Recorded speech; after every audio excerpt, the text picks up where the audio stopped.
tout bout de ça, pour bon nous avis, dis ça ou qu'a pensé cette élection là. NCS 97 Production. Si vous pas dans moi à l'étranger, ou ça fait ça sur le net. www.dispositifmediajeune.org. La politique, c'est vraiment trop chiant, ça me rend allergique. La politique, aller à l'école le dimanche, ça fatigue. Nous attendons le 18 novembre, si campus là pour Zoban nous avis à Zot et pour Zot prendre la parole. Voilà, donc nous avons plaisir à vous retrouver ici pour ce nouveau numéro de l'Instant Jeunesse. Le concept est simple.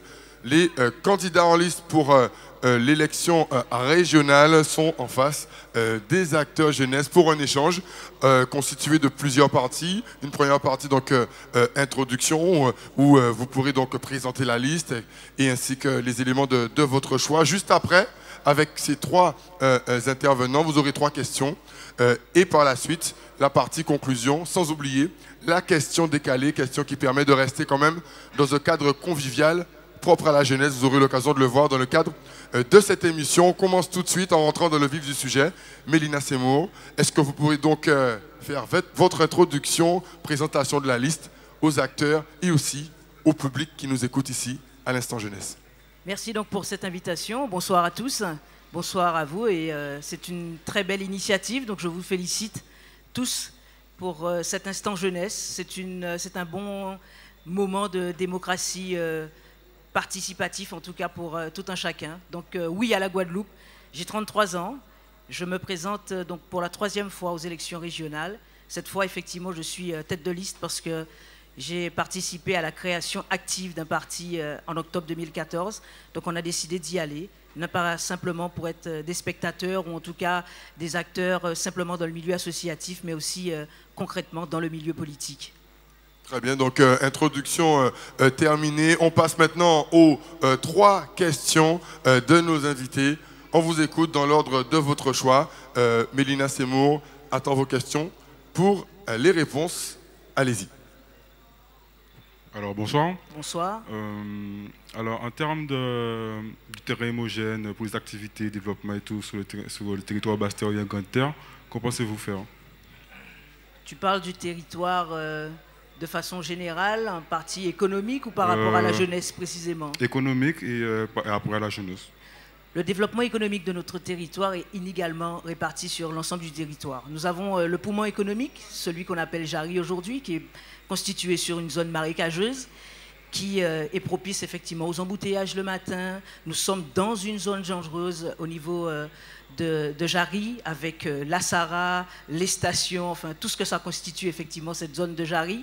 L'idée c'est vraiment pour pouvoir décongestionner cette zone-là, mais pas simplement, pour que ce soit bien réparti sur l'ensemble des îles de Guadeloupe, Grande Terre, Basse Terre, mais aussi au niveau de la Désirade, de Marie-Galante, terre de haut et terre de bas, il faut effectivement penser et repenser notre développement économique. Comment? À travers des niches d'emploi que sont le tourisme, l'agrotransformation, l'industrie culturelle. Ce que vous faites aujourd'hui, ça fait partie de cette industrie culturelle. Donc ce sont de vrais métiers. Il y a des techniciens, des gens qui s'occupent de la lumière, enfin voilà, des animateurs, des présentateurs, des producteurs. C'est ça en fait. L'idée c'est vraiment de répartir mieux sur le territoire de façon plus équitable, de façon plus juste et en donnant à chacun sa chance. C'est ce qu'on appelle l'égalité des chances d'un point de vue social, d'un point de vue également économique. Donc c'est ça.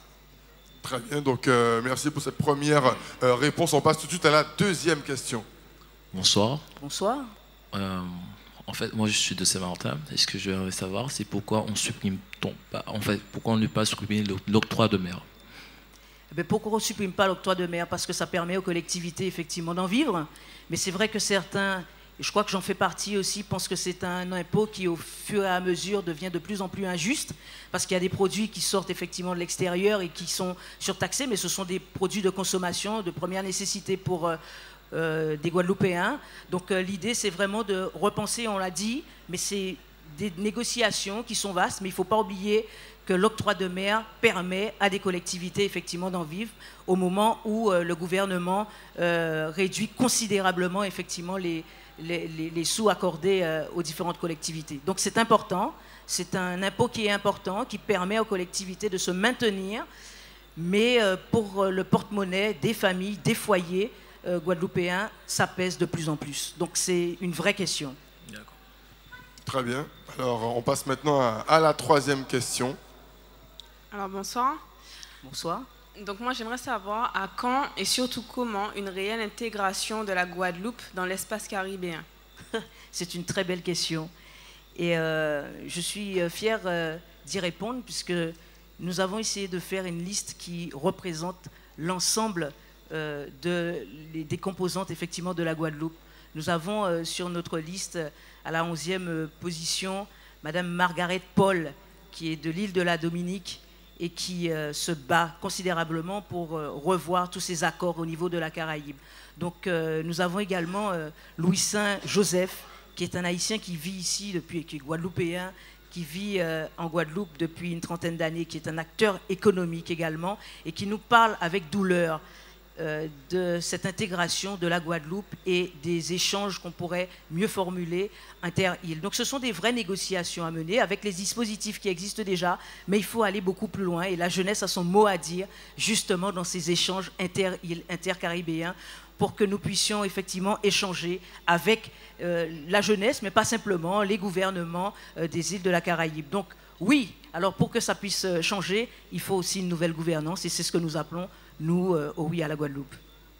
Très bien, donc alors on passe maintenant à la seconde partie de cette émission avec la partie questions décalées, mais étant donné le timing, sachez que vous aurez la possibilité soit de porter des compléments ou encore, s'il y a d'autres questions, d'y répondre, puisque dans le cadre de ces échanges, on reste quand même dans un aspect interactif. On va passer à la question décalée, on va recevoir Lionel. Donc, comme d'habitude, Lionel, on n'a toujours pas compris en fait. Alors je crois qu'il dit juste bonsoir. Hein. Il est un peu bizarre, c'est un peu sa manière de communiquer. Et à chaque fois, comme d'habitude, il essaye, enfin je ne sais pas trop, mais il semble un peu aller chercher lui. Enfin il est en campagne, bref, on ne sait pas pour quel mandat, mais il est en campagne. Lionel, la parole est à toi, le temps de t'installer pour la question décalée pour notre invité pour cet instant jeunesse, Mélina Seymour. Alors voilà, là on est en demi-finale. Il reste deux questions jeunesse suite à toutes ces questions qui ont été posées à tous ces candidats qui ont trouvé des bonnes réponses à l'appel grâce au public aussi qui s'est aidé de temps en temps, mais je vous surveille vous. Alors tout de suite, vous allez choisir un numéro entre 1 et 2. 1 et 2. J'ai pas de question 12, merde, j'avais pas prévu ça. Tu n'es pas le seul à faire du décalé. Aïe. Voilà, c'est les problèmes quand on arrive et qu'on n'a pas préparé le terrain avant. Alors, on va dire les questions 1. Bon, faites comme si vous avez choisi la question. Non, finalement, je choisis la question 2. Vous êtes sûr? Sûr. C'est votre dernier mot? C'est mon dernier mot. Je sors la question numéro 2. Question spéciale. Je crois que c'est la question un peu difficile. Qu'est-ce qu'un charreau? Du calme, du calme. Est-ce 1, une viande très peu faisandée, un jeune hargneux et déterminé ou un caddie rond? Alors, je pense qu'on va quand même répéter. On va répéter la question. Le public, restez calme. Je sais que c'est un mot qui vous parle, mais restez calme, vous.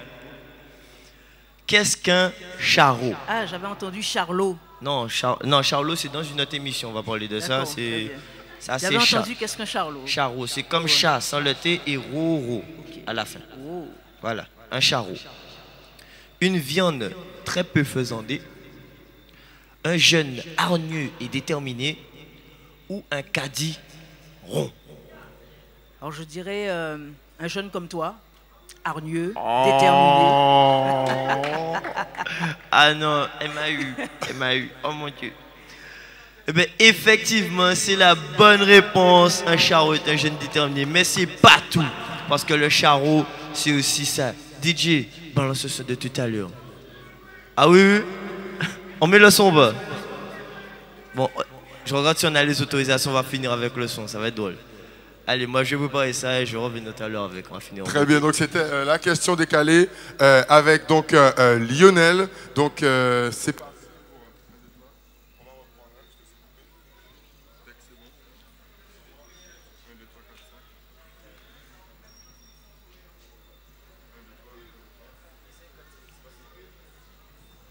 1. Technicien, s'il vous plaît, pour les piles. Ah, c'est les piles? Ouais, tu restes parce qu'il faut qu'on te voit sortir du plateau. On a coupé, s'il vous plaît, on a coupé le décompte. Joe, tu as coupé le décompte? S'il te plaît, merci. Quelqu'un pour le micro, s'il vous plaît? Ok.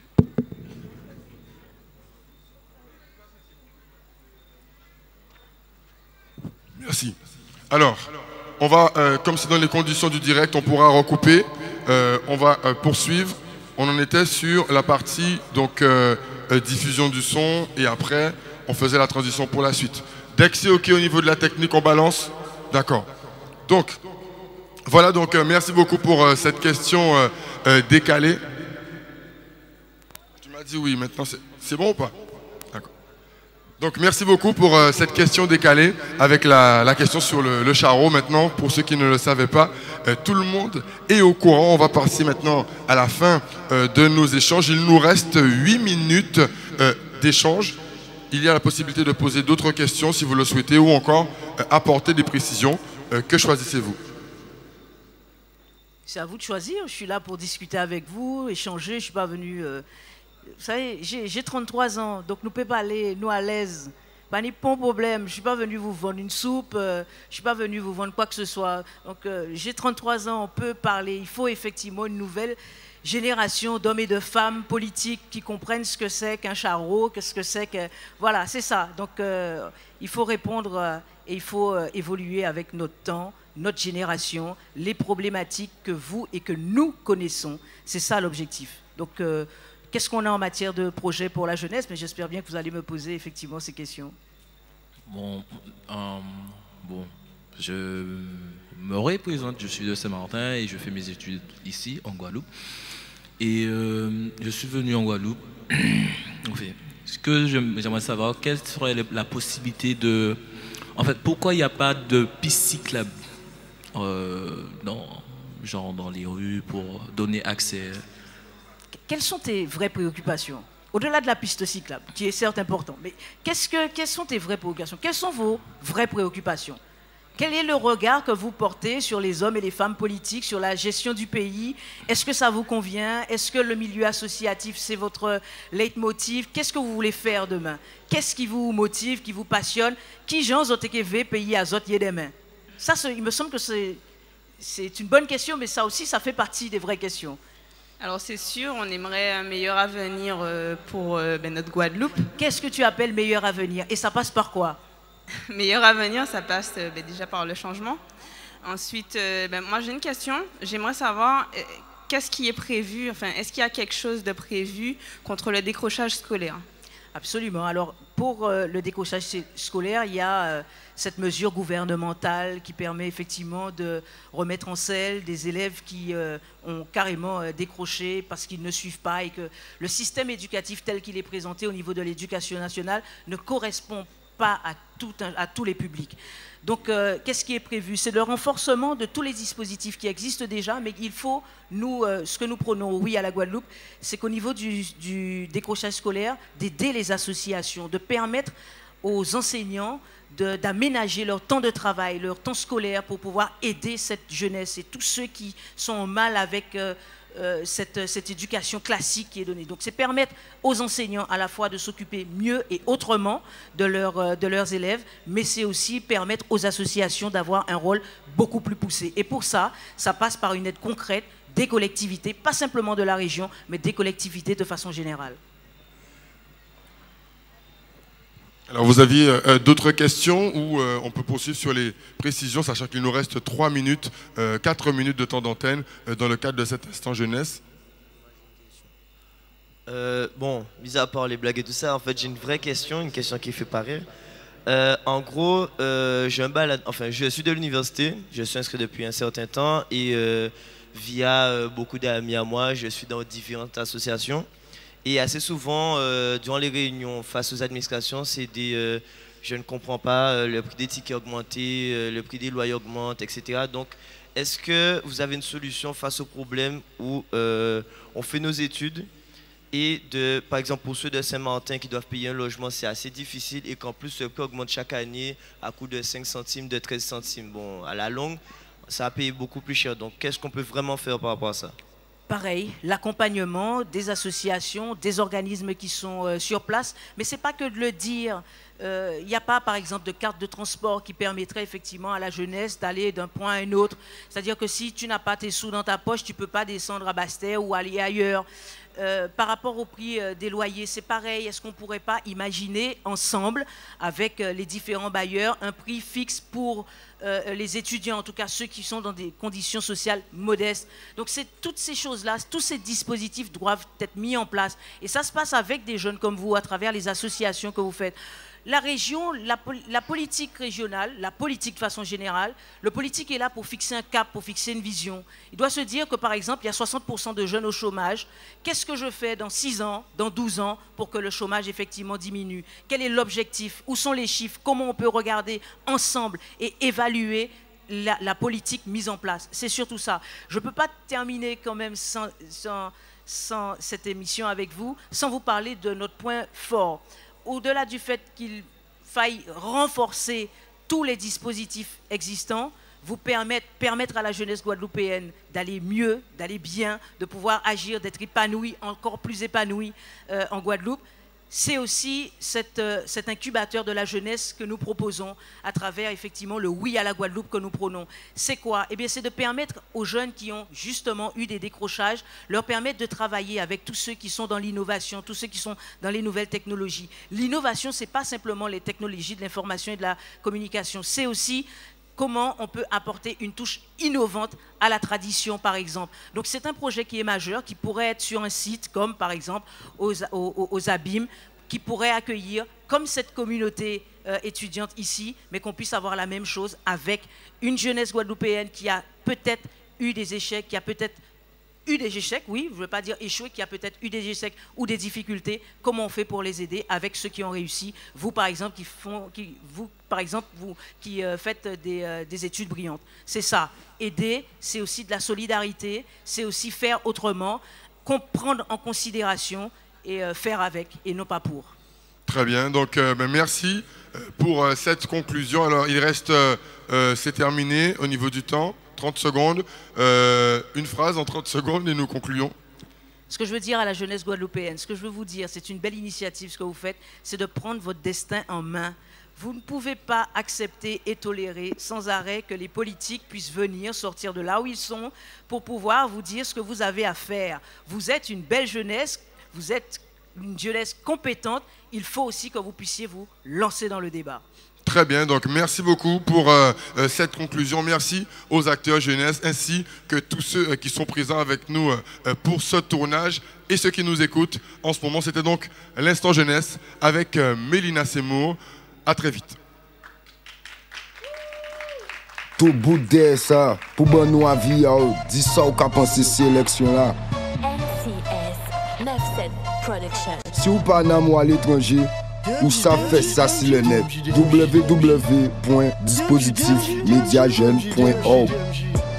La politique, c'est vraiment trop chiant, ça me rend allergique. La politique, aller à l'école, dis-moi ça fatigue. Nous attendons le 18 novembre, si campus là pour nous avis à pour prendre la parole.